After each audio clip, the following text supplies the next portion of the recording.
What's up, guys? It's Jason with Smoking Buddha Barbecue coming to you with not barbecue. We're doing a little turkey frying.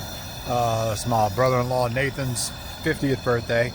His favorite thing I make is fried turkey. We do it Easter, Thanksgiving, and whenever we want.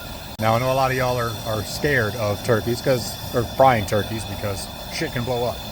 And it can not necessarily blow up, but just oil overflows and catches on fire with the flames and all of that stuff, and it can blow up.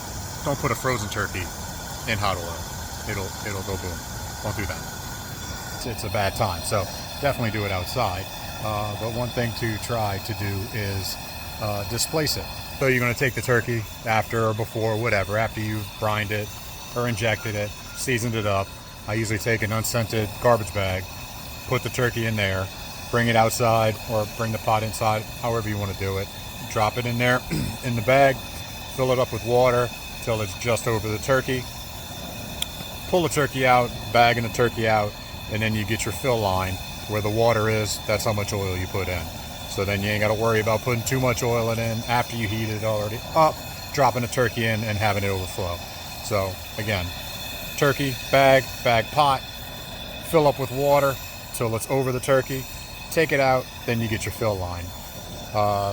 Get the oil to 350, and then you'll see I got another little video just dropping it in slowly. You don't want to just drop it in there because it's going to just, again, splash all over the place. You'll get a little squirt up just from the oil coming through the cavity. It just kind of makes like a little squirt coming through the hole. But, you know, that's what happens.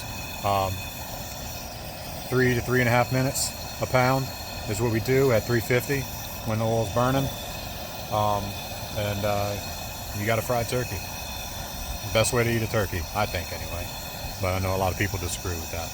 Anyway, guys, that'll be cool. Can't wait to serve y'all later on. Bye.